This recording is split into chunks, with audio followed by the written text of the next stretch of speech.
Hi, welcome back to the channel and my first episode in a Blu-ray haul series.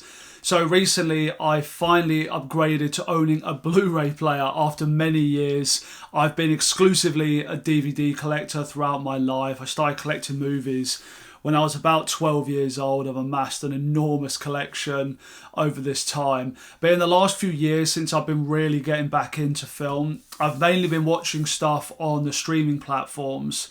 But I'm finding more and more now that when you're watching a lot of movies, you do start to notice the limitations of the platforms. They're always finding reasons to bombard you with adverts, especially stuff like Amazon Prime. And I've just found myself starting to get slightly tired of it. So I've been getting my affections back for physical media and treated myself recently to a Blu-ray player. So I've been out and done my first spend up, buying a load of movies. I've got about 10 movies here to talk about. But every time I go out and have a Blu-ray splurge, I will share with you guys what I've been buying. So anyway, let's get straight into it. Let's get them ready here. Yeah, so getting straight into it, first up, we've got a couple of David Lynch movies here. Of course, we sadly lost David Lynch recently. And this movie here, Mulholland Drive, this is the only film of his that I've ever seen before. And I really liked it. I mean, it's a film, though, that the first time I watched it, I had a few issues with it, especially in the first half. There were some details and some elements about it that I wasn't completely sold on. And as the film goes on, it kind of resolves some of these issues in the second half. So it's one of those things where I've looked back on it in hindsight, and the more and more I like this film. And I've read so much analysis and reviews and all this kind of stuff on Mulholland Drive, and I'm just kind of finding myself becoming more and more interested by it the longer the time has been since I've actually seen it. So I'm really intrigued to revisit this film. For anyone that's seen David Lynch, his films are very unique, they're very surrealist.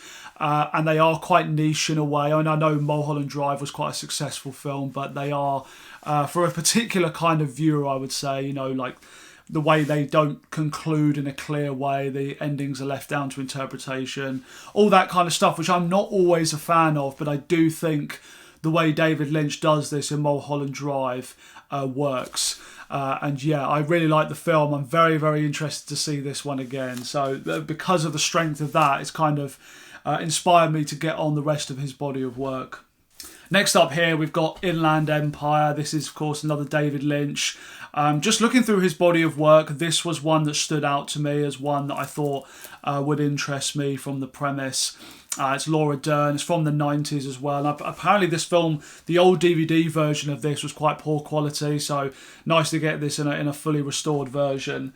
But yeah, it looks like an interesting film. It is 3 hours, so I'm kind of waiting for the right night to do it justice and have a proper experience where I can just fully watch the film and do it in one go and not split it up into parts. But yeah, if it's anything like Mulholland Drive, I'm very intrigued to see it. And I feel like with David Lynch, I'm assuming the more you watch of his, when you get used to his style, you'll probably start getting more out of his film. So really quite excited to see that one. Let me know down in the comments what your favourite David Lynch films are and what ones I should watch after this.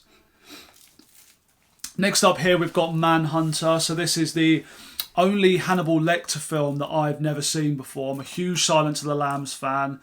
I like Hannibal to some extent, but it's a flawed film, no doubt. And Hannibal Rising I saw when I was a teenager. I remembered really enjoying it, but I've looked at the reviews recently for that movie, and apparently it's absolute garbage. And I just am not remembering it that way for some reason. So blame my 16-year-old mind that didn't know anything about film probably. But I am kind of intrigued to see it again.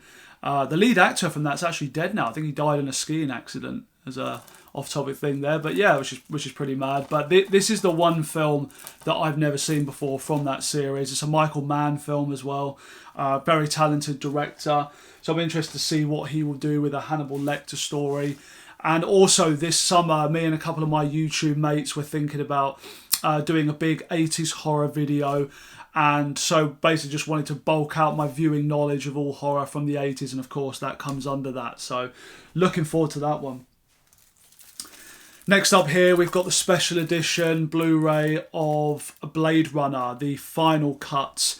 which is supposedly the definitive version of the film. From most fans of this will say that this is the best cut they've ever done. Restored as well, there's some digital remastering, all that sort of stuff. But, you know, this film is infamous for having an enormous amount of different cuts. There was a version that contained commentary from Harrison Ford as well, which was bizarre. I realised the DVD version that I have is actually the director's cut, which is still a very good version of the film, and it's the one I watched when I last viewed it, but final cut is the one, so I had to pick that up. I also want to show a couple of my friends Blade Runner for the first time, so definitely looking forward to that. Easily one of the best sci-fi films of all time, not just the 80s. I think it's got a lot of depth to it, talking about some really interesting concepts to do with AI. Obviously, has always been an interest of Ridley Scott. It thematically goes through a lot of his early films like this and Alien. It's a fantastic movie, and it's one that there's so much detail in it, you'll get a bit more from it each time you watch it. It's not one of those movies you watch once and you're done with it. There's so much more to get from the film, from really taking everything in, every single scene. It's a masterpiece, really. It is one of my favourites. The more I watch it, the more I think about it. It's right up there in my top tier of movies. So check out All Day if you haven't. Next up here, we've got John Carpenter's The Fog. John Carpenter is a director that I'm slowly working through his entire filmography. I have been in recent years anyway, because I love his best movies. You know, I've probably seen 6 or 7 of his films now, and you know, the obvious ones, stuff like The Thing, Halloween, Christine. I love those movies. So I have been meaning to get round to all of the rest. I have seen The Fog.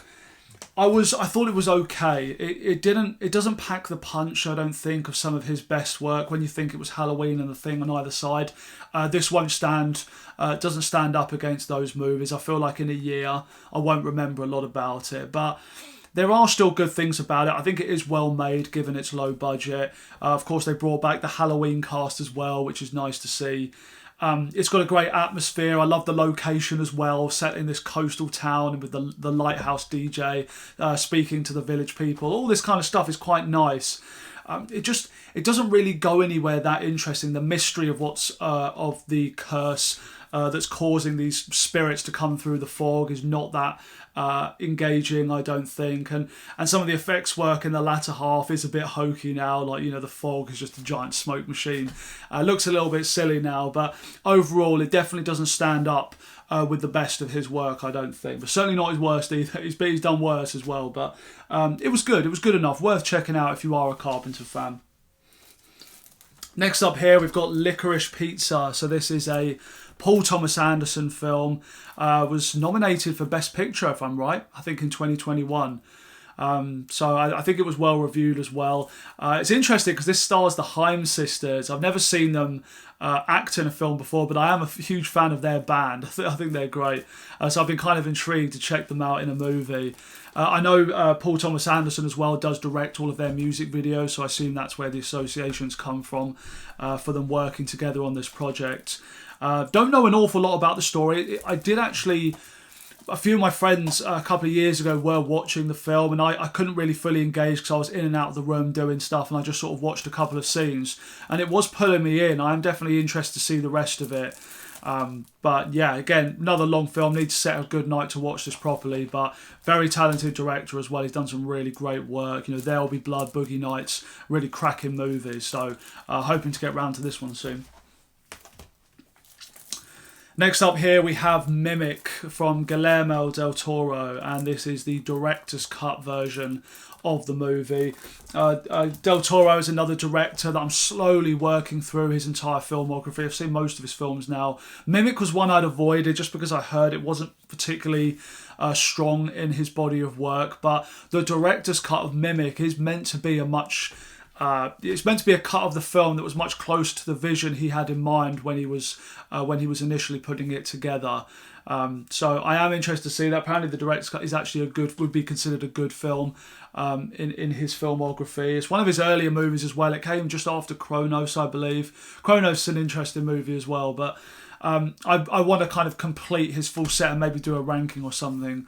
So I will get round to Mimic soon. So interested to see that. It's from what I know, it's a sci-fi creature feature type movie, but I don't know much else about it beyond that. But the fact that this version was in the shop the other day, I thought I needed to pick it up. So what have we got next here? Oh, next one. Under the Skin we've got here. This is a sci-fi horror film. It's a British movie. Came out around 10 years ago now. This is one that I have actually seen before.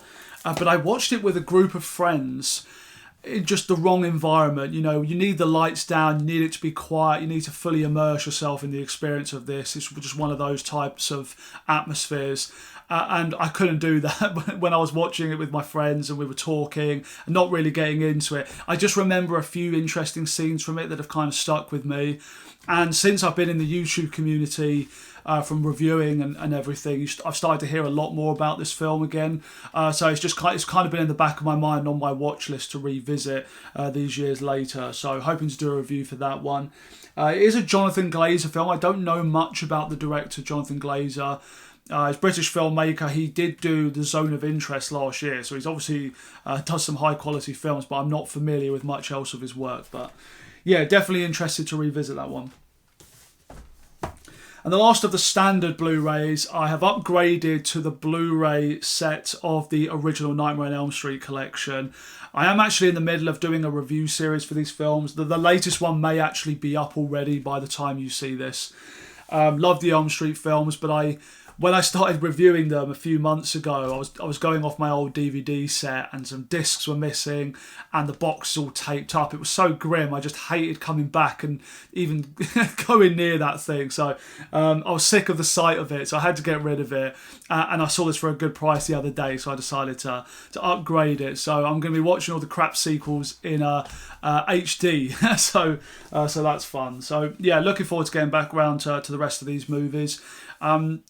Generally speaking, I'm only a really big fan of the original film. The original is a classic in horror, always been one of my favourites. Got a few issues with it, but still a cracking horror film. There's a reason it's so iconic.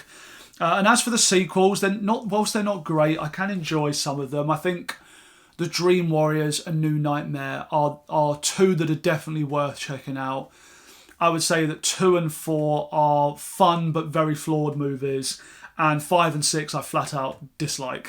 So that's my kind of general feelings on the franchise. But if you are interested in the Elm Street series, I will be doing these in-depth reviews that will be coming out shortly. So look out for that. So getting to these next 4 now, these are all Arrow Video releases. This is a distribution company here in the UK that does all these amazing restorations of old horror films, all this sort of stuff. They do add loads of special features in and, they redo all the artworks, do these really gorgeous sets. And I've had my eye on these for a while, but obviously due to no Blu-ray player, I couldn't really get in on the action. So the first thing I did was order a number of these older Arrow releases I really wanted. The first one here I've got is Donnie Darko.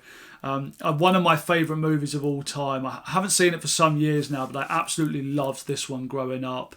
And I'm sure for a lot of people around my age, Donnie Darko was definitely one of the first deeper films, I think, that people got into. It's a classic movie for that. It's kind of, when you're a late teen and you're starting to think more about life, the world, all this kind of stuff. But also the sort of teen drama stuff is still relatable to you. There's something about that combination that Donnie Darko just captures beautifully. Really interesting sci-fi concept as well. It's quite there's a lot you can read and analyse about the film. There's a lot of stuff that's down to interpretation in there. Because I haven't seen it for some years, I don't actually know if I've seen I've been watching the theatrical or the director's cut.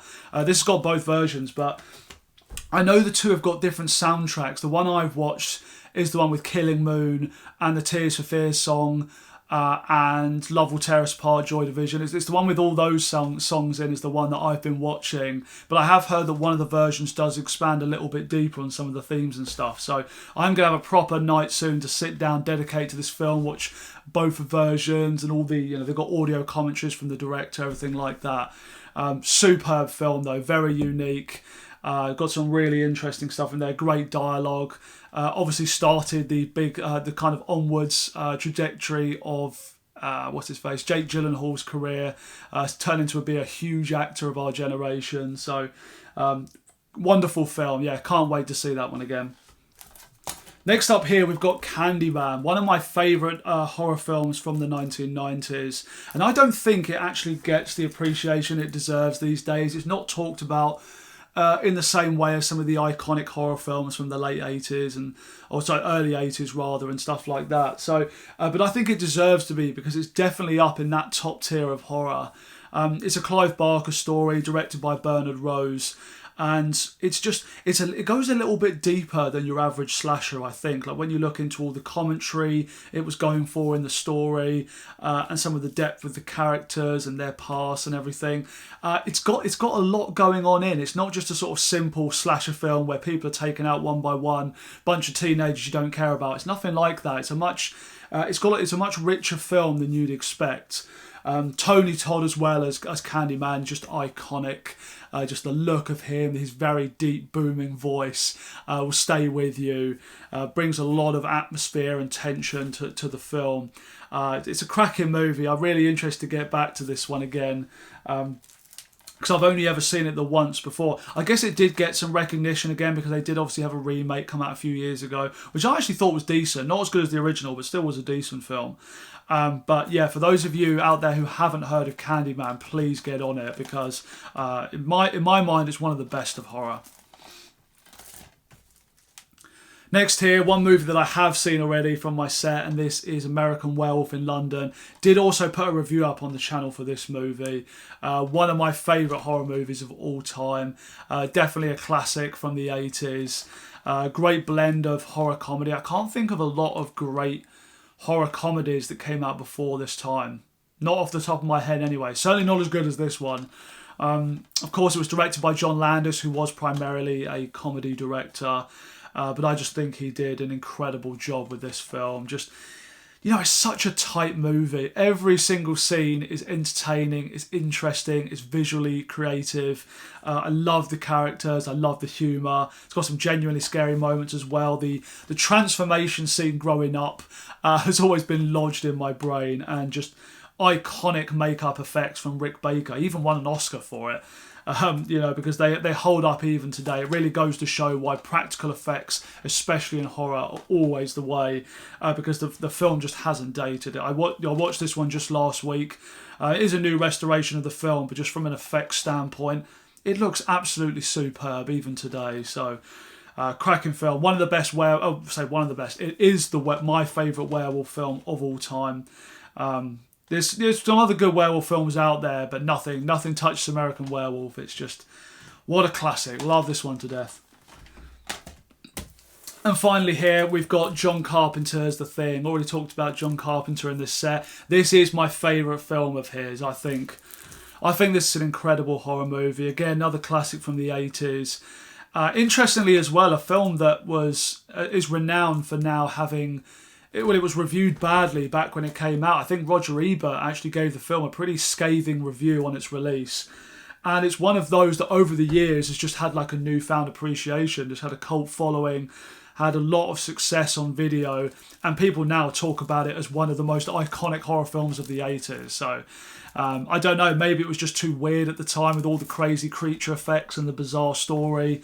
Maybe it was a bit too bleak, it had quite a dark, depressing tone about it. Maybe that was off-putting to people, but it's an amazing film. I love it more every single time I watch this one. I haven't seen it for a few years now, but the last time I watched it, I was just like, damn, I'd forgotten how amazing this film is, and saw that Arrow had done a release for it. So again, it's another one I'm going to have a proper night to sit down, get into all the special features. You've got commentaries from Kurt Russell, from John Carpenter as well, lots of interviews. What else you got in here? All the original trailers, loads of features on here. I can't read it all off here on this video, but lots of amazing stuff on this film. Really looking forward to checking this one out. So, The Thing, recommend all day. If you've never seen The Thing, what are you doing? Get on it right now. So that is my first Blu-ray haul. Please let me know, guys, down in the comments what you think of the movies I've picked up. I am going to be very selective, I think, about the movies, that I am buying. With DVD, I used to buy movies that in my mind I already kind of knew there was a very good chance I wasn't going to watch in my life. But with Blu-ray, I feel like when I get a movie, I want to know that I'm going to kind of give it some proper time, sit down, watch through all the movie, the features, everything like that, and make sure I'm buying stuff that I'm actually going to get round to seeing. So I am going to be a little bit selective, but maybe every month or two, when I've gone out and done another splurge on the movies, I will share with you guys, if you've enjoyed this, what I'm going to be buying and watching. So yeah, let me know what you think of my picks. Thank you so much for watching. Really do appreciate it as always, guys. Do take care, and I'll see you next time.